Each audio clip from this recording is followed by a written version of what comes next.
Okay.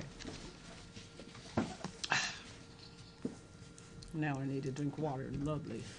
Okay. No, I can't. Good evening and welcome to Freedom is a Constant Struggle with your host, Kilu Nyasha, and board hopping is Jackie Perez.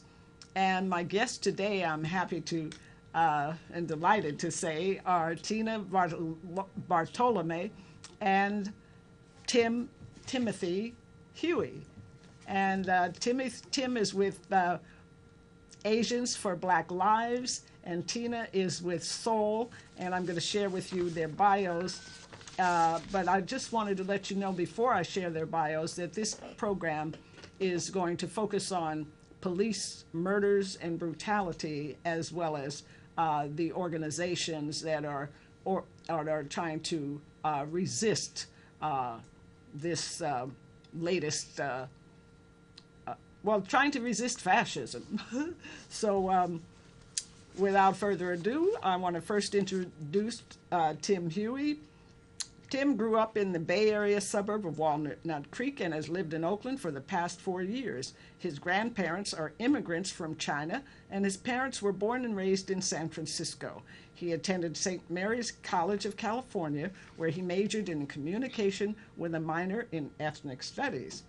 He has worked in a variety of nonprofit settings, including a Korean American immigrant rights organization in Washington, D.C., Advancing Justice Asian Law Caucus in San Francisco as a community advocate and civil rights educator, and doing fundraising for an Oakland youth development organization. A strong believer in equity and social justice, Tim has been active in organizing communities of color around a variety of issues and engaging in both political demonstrations and direct action.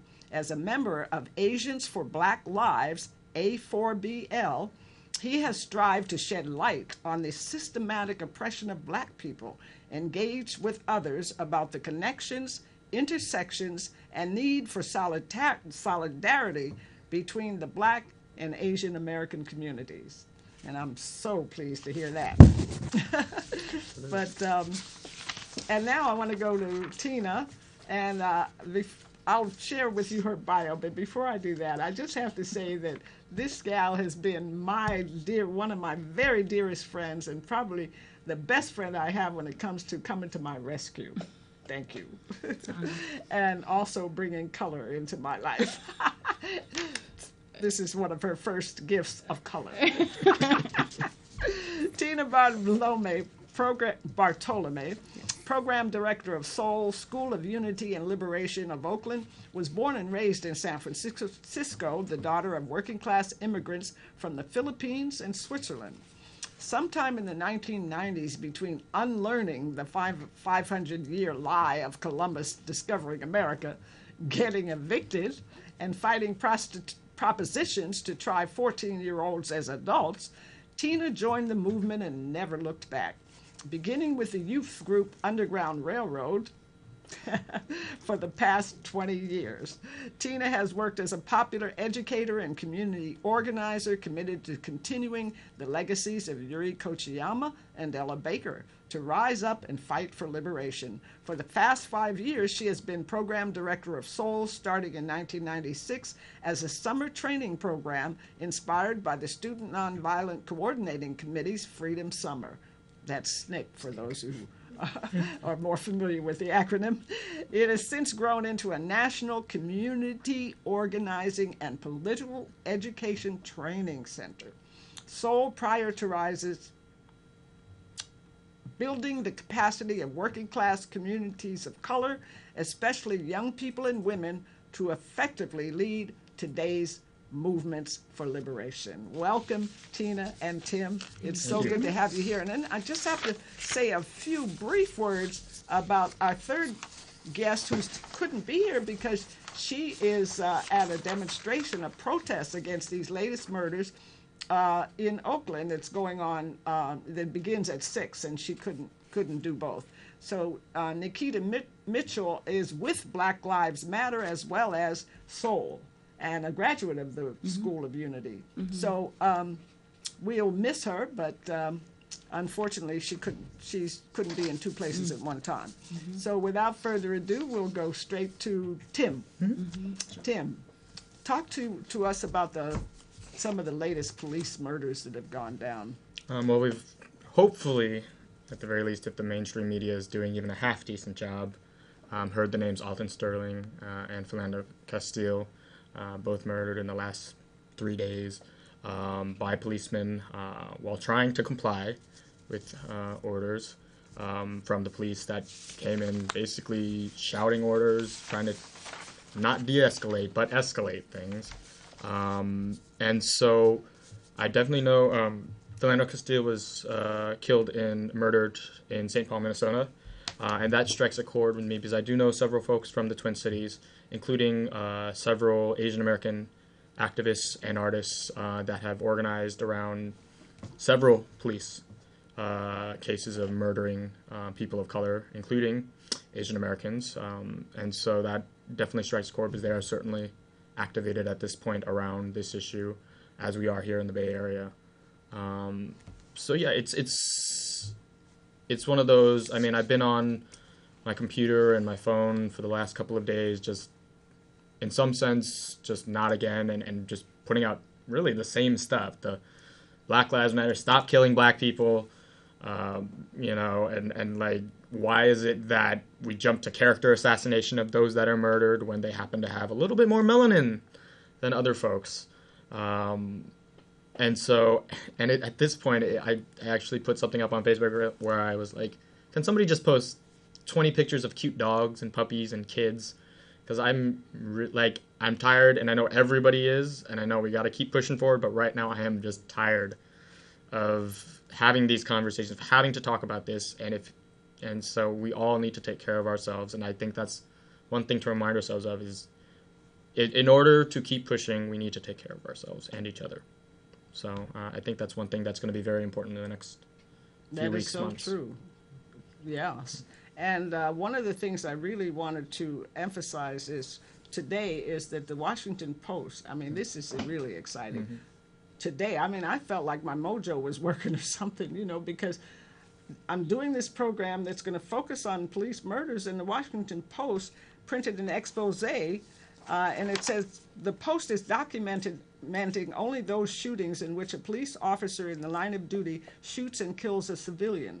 The circumstances that most closely parallel the 2014 killing of Michael Brown in Ferguson, Missouri, which began the protest movement culminating in Black Lives Matter and an increased focus on police accountability nationwide.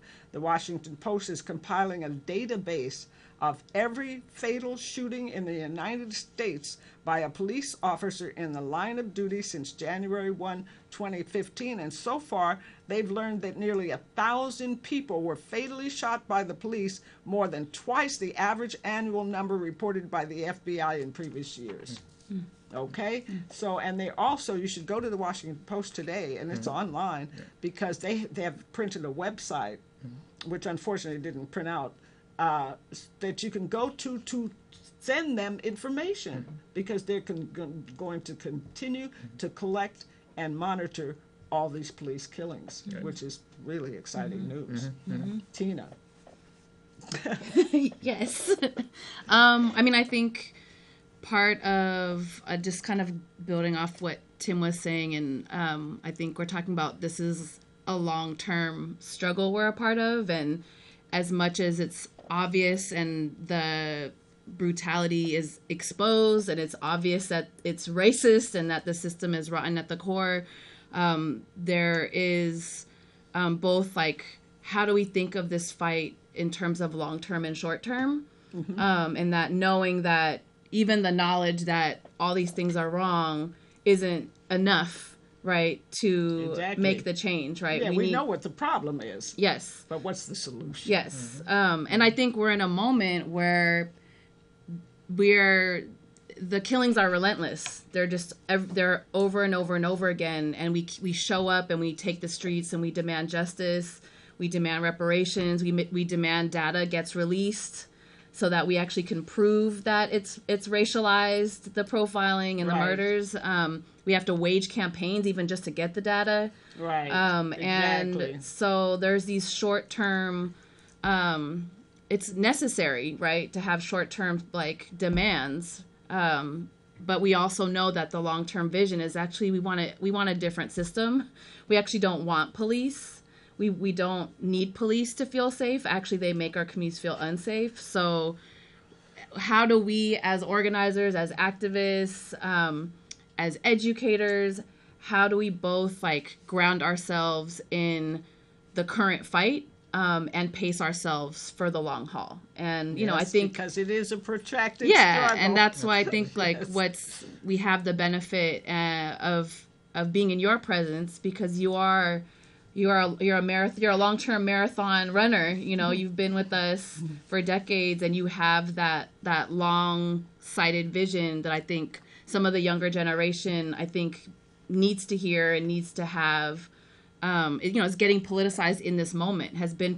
A lot of young folks have been politicized by taking the streets because of the rage, you know, in response. But haven't necessarily been grounded in the history that has come before and the legacy of struggle of the Panthers, of so many that have been struggling for decades and could learn from that wisdom. So part of, you know, what I bring to the table as part of Soul is we are a training center, and I think part of what we're dedicated to is bringing that history to young people that are getting politicized, as well as the skills, nuts and bolts skills of organizing. If we're going to try and wage campaigns to demand justice, what is a campaign? How do you wage one? How do you develop demands? Exactly. How do you make sure those demands are actually grounded in what everyday people want and not what some academic says is important, you know? So I think that's part of what Soul is trying to contribute. Is we're a training center. We're not on the front lines running the campaigns. We just want to hold a space, especially for new organizers who have a fire, you know, who are just joining organizations but haven't necessarily gotten trained up in how to do organizing. Right, and Jackie is flashing some of the pictures of political ed classes that when you brought the class to my house, you know, which I'm always delighted to talk to young people. I love sharing our history. Most of the young people are always interested in the Panther experience. Yes. And of course, we're about to celebrate the 50th anniversary of the party. However, I must say that the tactics that we used at the time would not be appropriate today. Right. Please. Right. The firepower that these guys have today is just it's heavy duty. It's military. It's we can't confront them militarily, but we can stop buying their stuff. We can stop voting for their creeps. We can say no, no, no, no. As consumers, as workers, as taxpayers, we can say no, individually and collectively. And I've been saying no for a very long time, and I've suffered the consequences. And there are consequences to saying no, okay? But one of the things I don't regret is that I hardly shop anywhere anymore because, you know, once I saw the level of depravity in Bangladesh, where one of the sweatshops burned to the ground and 1,000 people were murdered, and all the labels in there, every label that came out of that fire, I have boycotted. Okay, and I won't mention them because I don't want to advertise them. And you know, we can individually say no. We don't have to buy their stuff. And I think we should take to the streets and vote with our feet instead of the evil lessers come election day. And even, and I'm very pleased to say that, what's his name, Chris Hedges, who was bureau chief of the New York Times, visited Mumia this week, or last week rather, and gave a full report, quoted him, and I'm like, wow, okay. So a lot of people in the establishment now are really speaking up and stepping to the plate and saying, no, this is too much. This is, you've gone too far.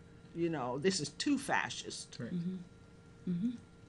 Yep. So there's a lot of hope, you know, in that respect. So let's learn a little bit about more about Black Lives Matter. I know it got started in behind the Michael Brown assassination, really, and I thought it was after Trayvon Martin that Opal and no, it was 2014, I think. Pretty. That's where, I mean, it took off. Well, I mean, no need to quibble over those specific details, but I had thought I'd heard that Eliza and Opal and Well, perhaps it did. It started using that phrase after Trayvon Martin, and that it really took off. Oh, okay. That was my understanding. Okay, you but yeah, probably in know any better case, than I, in any 'cause case, I'm- it is yeah, you're it is more here actively now, and it involved. is making its presence felt. Yes, As yes. a collective. So that would yes. still make it a few years old. Yes, now, about absolutely. 3, Yeah, 2 it's or not 3 some years flash in the old. pan. Mhm. Right. So some people would say, well, why Black Lives Matter? You know, doesn't that promote more division and more racism? Shouldn't we say human lives matter or all lives matter? What do you say to that? I mean, yes, you can say. I mean, if the long answer is yes, you can say all lives matter, but from a kind of diagramming it out thing, if white lives matter, and we know they do, Asian lives matter, and we know they do, and then you look at the outcomes of brown lives and black lives, and they're lower than other racial groups, then really, if the bare minimum is that they all get that certain level that's called mattering, then do Black Lives Matter? And so, and it's been said, you know, it's simply by saying the phrase Black Lives Matter, it does not mean that other lives don't. It doesn't mean my life doesn't matter. But we are emphasizing that Black Lives Matter because right now they don't. And so, got to highlight that, push that. Obviously, it's to a certain extent worked because it's all over the news right now that 2 black men have been killed by police. That wasn't necessarily going to happen 5, 10, 15, 20. I mean, Right. it was viewed in a very different light about 100 years ago. So, yeah, this is slow progress. We'd like it to speed up. But yes, Black Lives Matter has made an impact by highlighting this issue, whether it's a black man, black woman, black trans person, that their lives matter, and that the state, the government, the justice system needs to treat it as such, and the media as well. Right. And for example, this woman who was the proverbial straw that got the San Francisco police chief fired, Jessica Nelson Williams, you can't even imagine a white pregnant mother of 4 sitting in a car and driving off and being chased and shot dead by a police officer. You can't imagine that. But a black woman in a car, being shot to death. I mean, wow. 4 months pregnant. I mean, I don't know that she was 4 months pregnant. I'm sorry, but she was pregnant with, I mean, I have trouble talking about it. Yeah. you could argue that Chief Sir would still have his job if it weren't for Black Lives Matter building that momentum. Right, that because of the says Frisco her life 5 that we had matters. on this Yes. program right here. Edmund, yeah. Yes, and Crypto. the Washington Post printed their picture in this article yeah. as well and brought attention to that. So I'm like, whoa, Yeah. that's a mainstream newspaper. So, Jackie, will you show those photos that came from the article? Yeah. Look, now there's the vision. Those are the lives that have been taken very recently, and you can recognize some of them from that you've already seen, and some of them are missing. I mean, a lot of them are missing, of course, because 1,000 were killed last year, and oh, by the way, 509 in the first 6 months of this year, according to the Washington Post. So that's just ridiculous. Look at that. on and on. Yep. So I think it automatically goes without saying that all lives matter, of course. But the problem is that black lives have never mattered in this country. Not from the jump street when we were dragged over here from Africa, most of us, not all. But, and my family, for example, I come from a long line of women who were born into West Virginia slavery. And, my great aunt talked about her great-grandparents who escaped slavery. So we have a long history of enslavement, and now incarcerated with this mass incarceration is the new slavery. Cheap labor. Yeah. Cheap prison labor. And it's worse in many ways than chattel slavery. And and also there are more black men incarcerated now, enslaved behind walls, than there were in chattel slavery. So, there's a couple of million in prison, and there's always another 7 million or so outside on some other form of penal control. So we have and then the fact that black people's statistically and economically are always at the bottom of the totem pole, and here we have. What does that say? Does that say Black Lives Matter in America? I don't think so. So I think that you are absolutely right, Tina and Tim, to support Black Lives Mattering. And I hope that this program and your presence will encourage many more people of different ethnicities, because there's only one race, the human race, to join with us and say, yes, Black Lives Matter. And to me, that's the best way of standing up and saying I'm not a racist.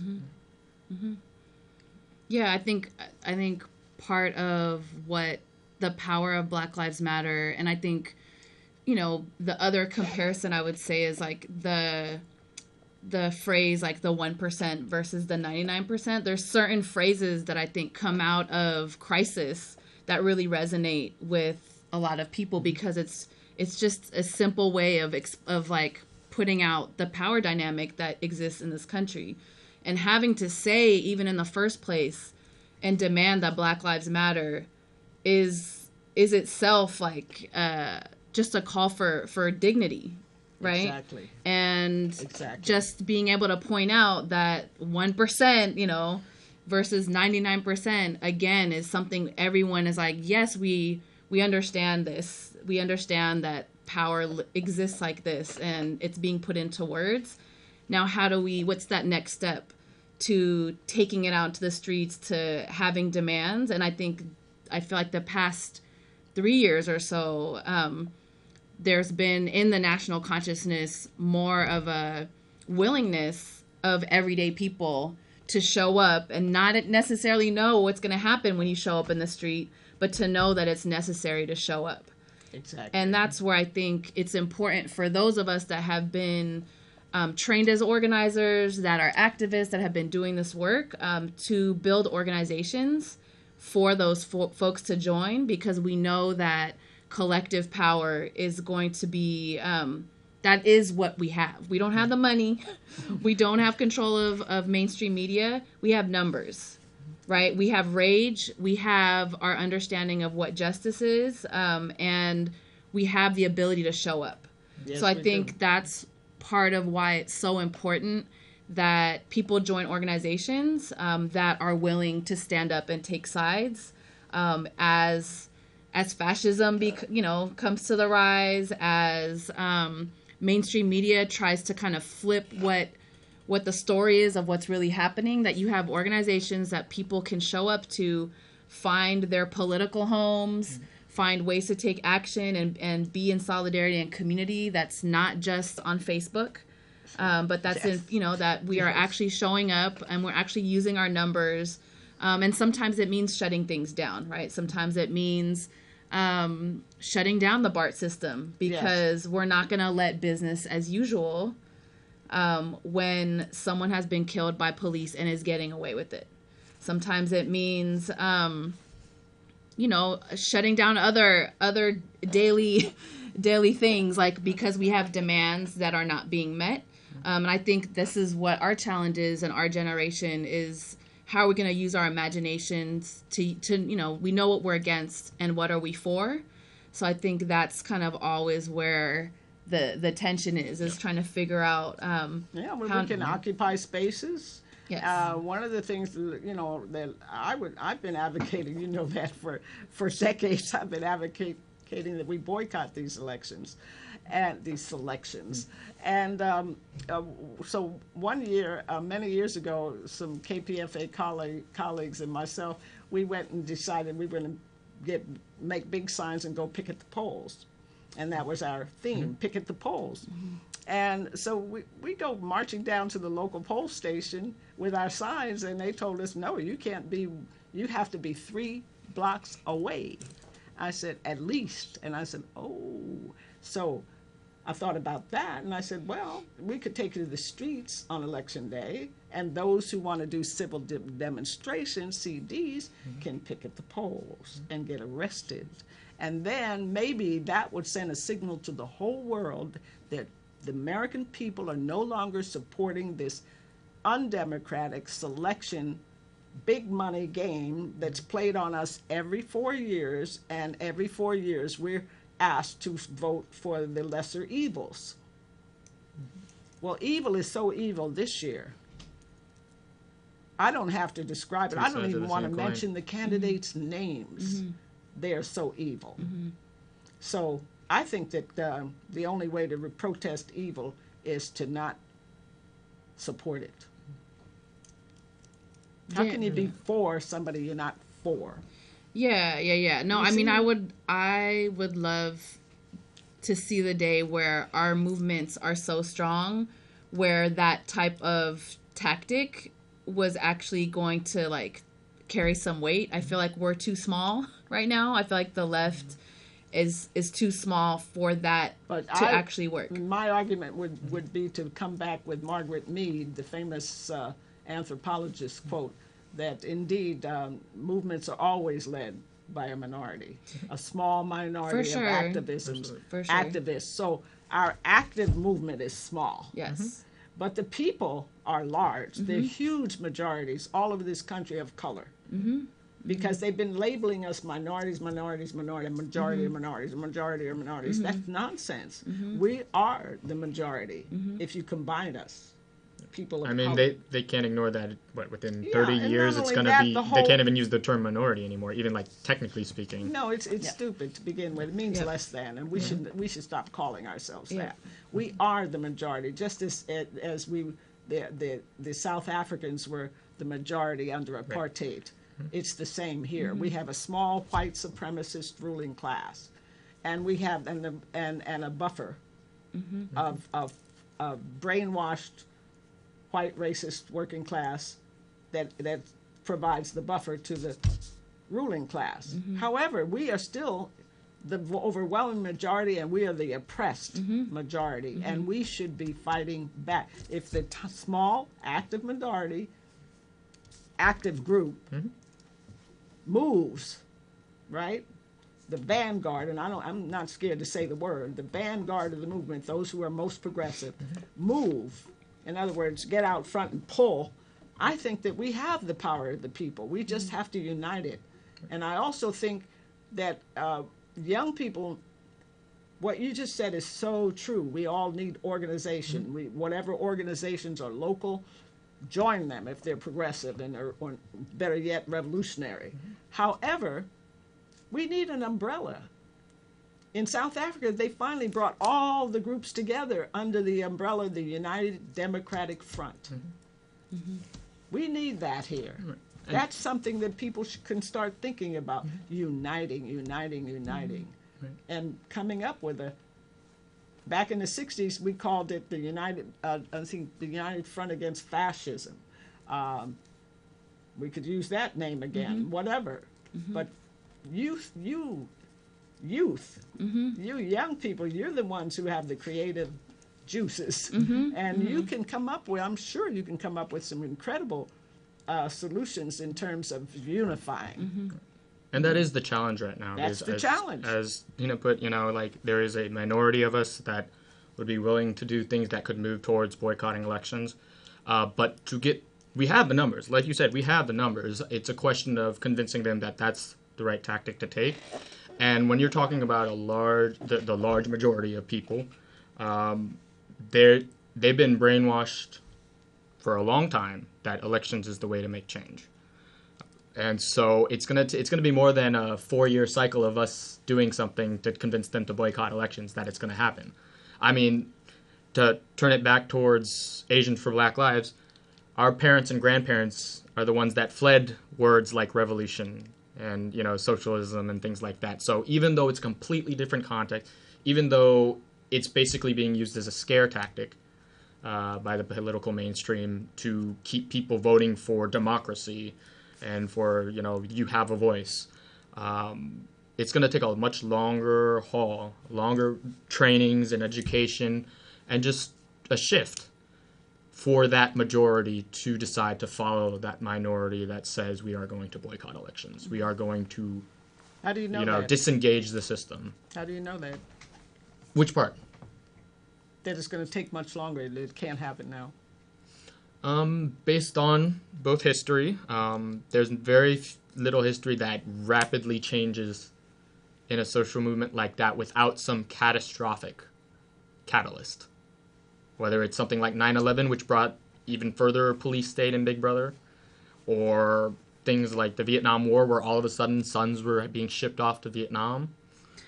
Yeah, please. I think too, to me, part of what the formula of a tactic like boycotting elections would also require is putting forth an alternative. So we want you to boycott this, and we're instead going to build this, or and we have people invested in that vision and want to show up for something. And so being against elections, but at the same time being willing to show up for something else. And I think that thing is part of what the work is that we have cut out in terms of developing unity around a vision, if that makes sense. And that, I think that is something that can take time. I think part of what is promising right now and what we're experimenting and like doing our best, and I think sometimes doing great and sometimes making mistakes and trying to learn from them, is trying to practice what solidarity looks like in 2016 and 2015 and 2014, since, for the example of Asians for Black Lives, what does it mean for Black communities to put out a call and say, Black Lives Matter, who's going to show up for us right now? We're being killed. And that, a group like Asians for Black Lives is an attempt, and like a genuine attempt, to say, we're going to come together as Asian people in this country to show up for Black lives and to stand side by side on the front lines and put our bodies on the line.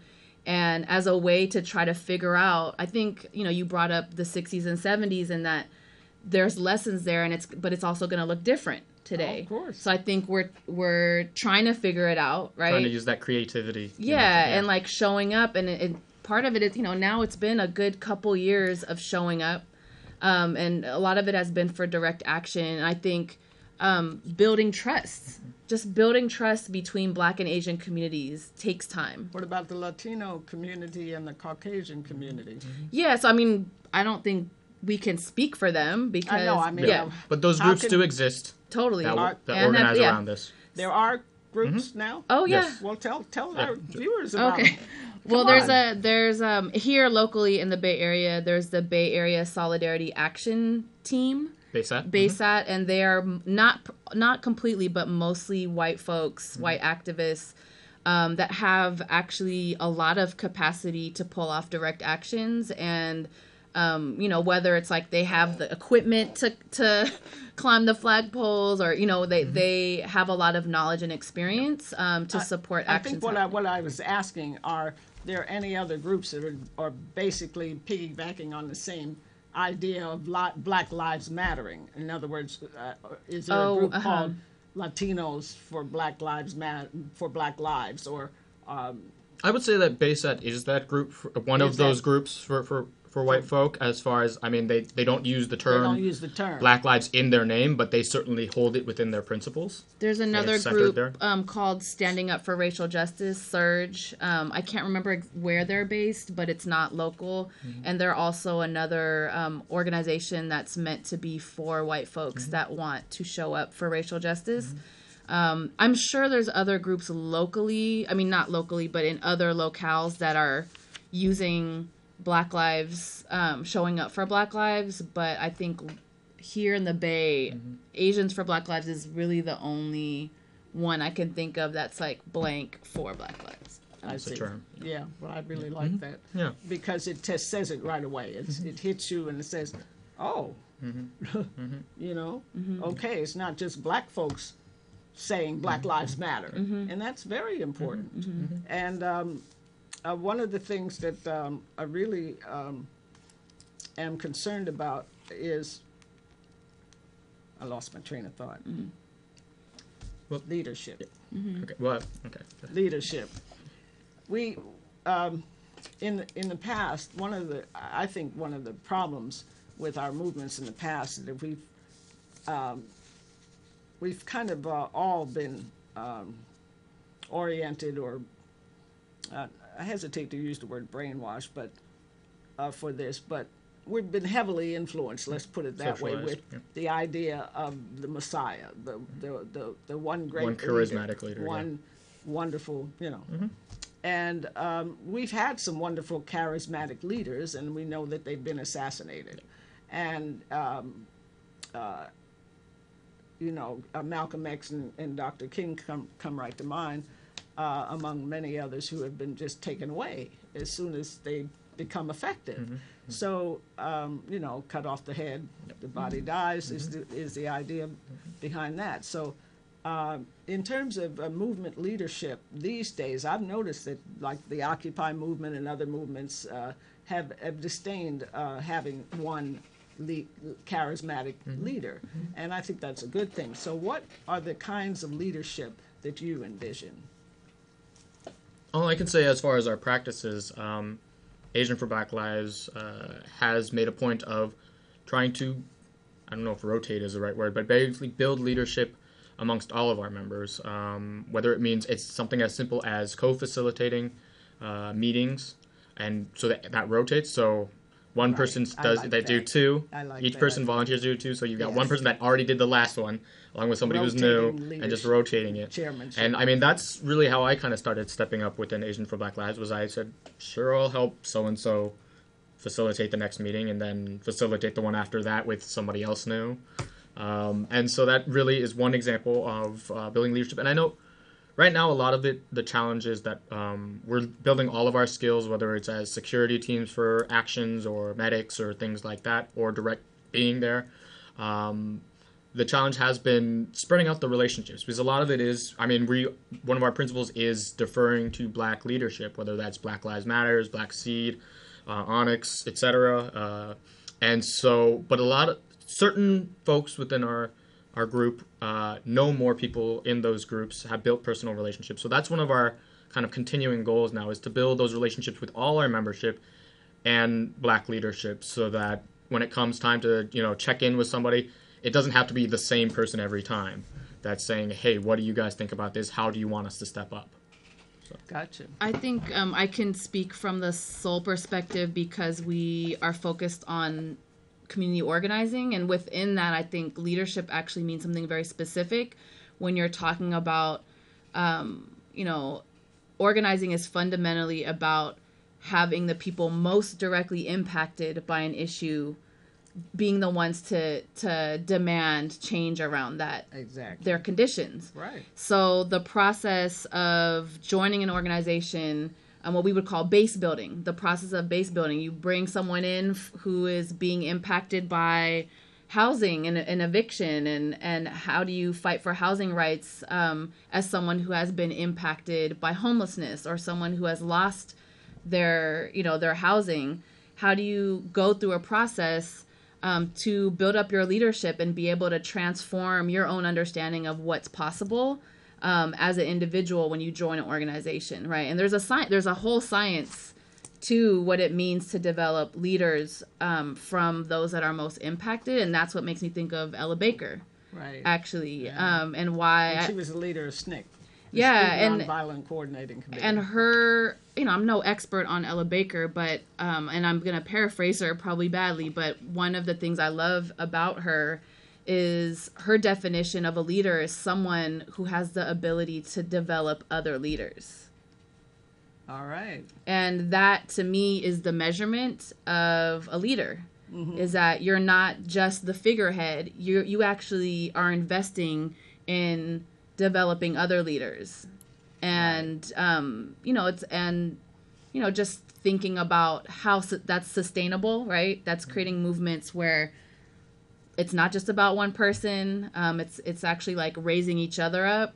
Right. And it's a way, I think when we first do trainings around leadership development, we often have to like shift the framework, because you think of leader, you think of an elected official, you think of someone that you see speaking in front of the microphone all the time. And we actually do a lot to dispel or at least broaden the understanding of leaders. A leader can be people that are behind the scenes.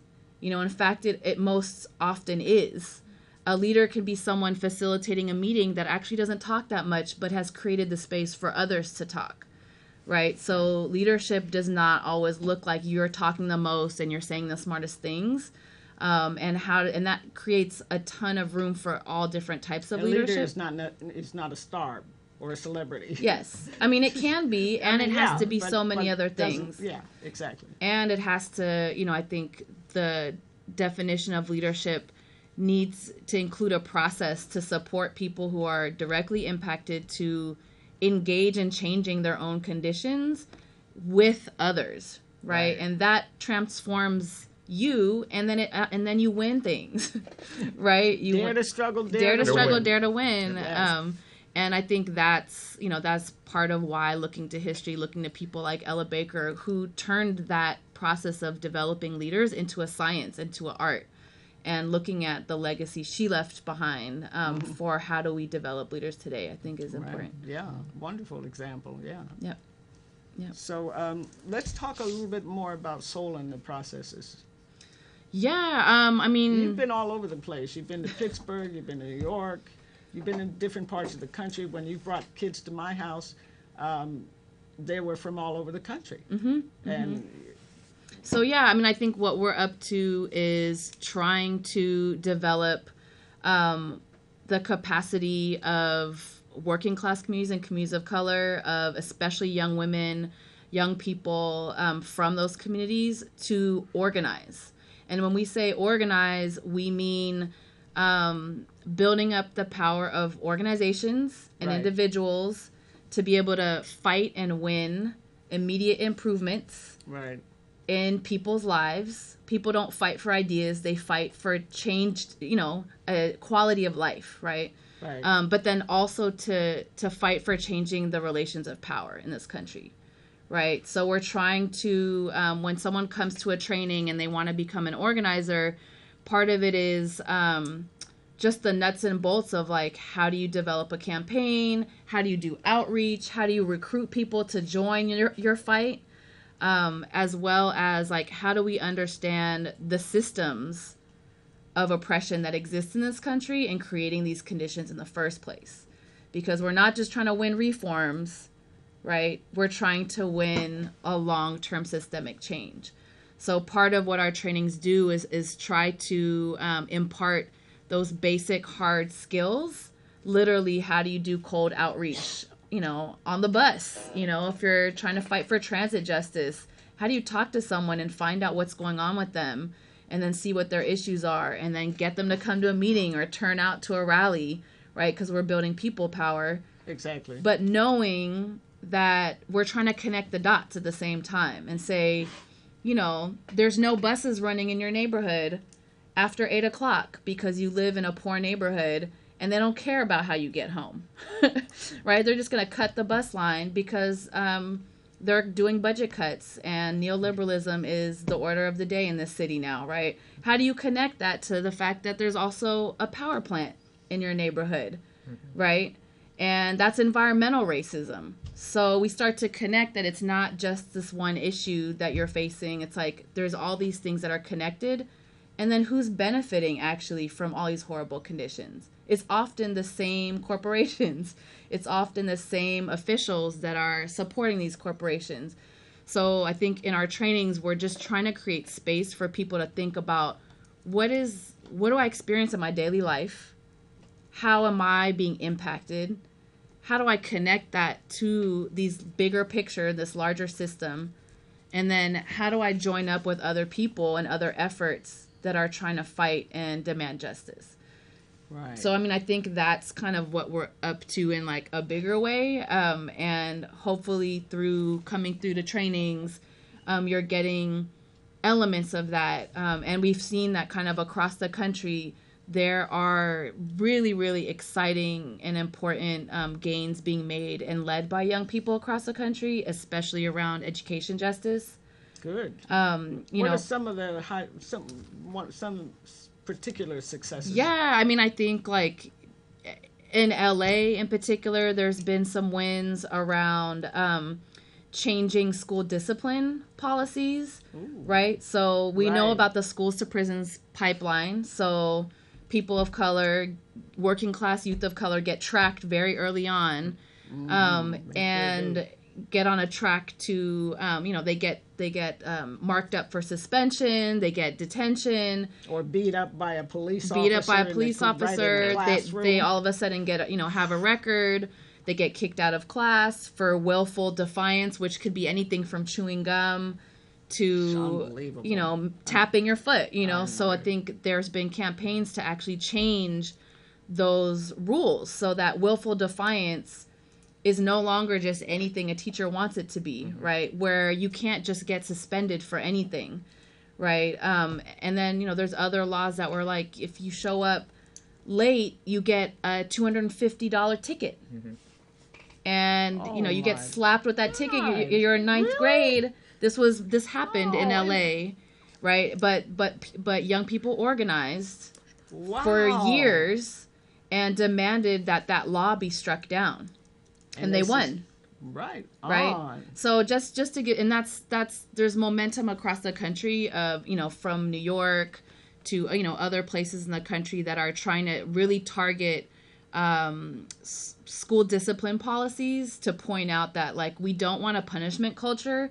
We want a restorative justice culture. We want a way for young people to feel welcome in school, a way to address conflict that doesn't include punishment, that includes actually resolving conflict. Most punitive society. Yeah, and there's actually been some wins in that area. Wonderful. Tim, we only have about 5 minutes left or less, and I want you to give us a little more information. Yeah. I mean, I think your organization. So Agent for Black Lives. One of the big tests in the past has been the Justice for Akai Gurley case, because of course the cop that shot him was Chinese American, Peter Liang, and that was in New York. And to that point, there have been early reports. I haven't seen anything verified, but that Fernando Castillo was shot by an Asian cop in St. Paul, Minnesota, yesterday. The one that just in Minnesota. yesterday. Yep, yesterday. Yeah. And so that's early reports. I'm not verified at all. Yeah, exactly. But either way, it's right there that the Asian American community needs to step up. I think the other murder was by another black police officer. Right. So we have to realize that there are all kinds of police officers. Police officers of various ethnicities have committed murders. Oh yeah, I mean that's without question. But most of them that are killing black people are white. Yeah, and I mean, some who are black. But I think one of the key points for Agents for Black Lives is that we will not be used as a divide and conquer wedge, because with Peter Liang and Akai Gurley, it became a thing where very powerful conservative Chinese American entities pushed the narrative of one tragedy, two victims. That Peter Liang, the cop that shot Akai Gurley and killed him, was a victim. And I mean, there's all this sort of discussion about, well, Are you mad that Peter Liang got convicted for shooting somebody? Or you're mad that he got convicted and white cops did not? And those are two different things, whether you think about... It's apples yeah, and oranges. exactly. Really. I mean, yeah, it's two different arguments to be had that, yes, the system is rigged so that even an Asian American person, is going to be treated differently than a white cop when it comes down to it. But also it's treating that if you kill somebody, if you kill a black person, and you're a cop, then you're going to get off. You should be getting off. And so those are two different arguments, and it's just the hypocrisy there is very apparent. But, I mean, that might be coming again with Mr. Castile's murder. And so there was a really interesting thing I saw right before I got in here, and I'll try to wrap this quickly, that people are starting to share this Google document, that you can crowdsource and share, of letters to our parents as Asian Americans about this issue. Because it's very hard to talk to our elders that, have been taught to fear black people. They see them as the ones that are mugging our elders and things like that. They blanket black people. Yeah, exactly. I know that. Exactly, because of the economic depression and all that leads to. I've been living in Chinatown exactly. for 35 years. Exactly. I know. Yeah, my mom grew up in the Pings, so. And my dad grew up in the Bayview Hunters Point. But I'm in the Pigview North. Exactly. You probably live in the same building as my mom did. But yeah, I mean, it's something that it's a very difficult conversation to have that most people don't have. And so this is a letter. Yeah, this is a Google document that people should check out. And just Google for it, search for it, and we're out of time. Yeah. Thank you so much, Tim Huey of Asians for Black Lives, Tina Bartolome, my dear friend, of Seoul School of Unity and Liberation, and thank Jackie Perez for board hopping. Thank you, viewers, for tuning in to Freedom is a Constant Struggle. And we have a very special guest coming up on July 21, Favia Kuji Chagalia. It's going to bring us some edutainment. Take care. All power to the people. All power to the people. All power to the people. Free all political prisoners and prisoners of war. Yep. Free them all. Free them all. Thank you. Thanks for having us. Yes, it's been such a pleasure. Mm-hmm.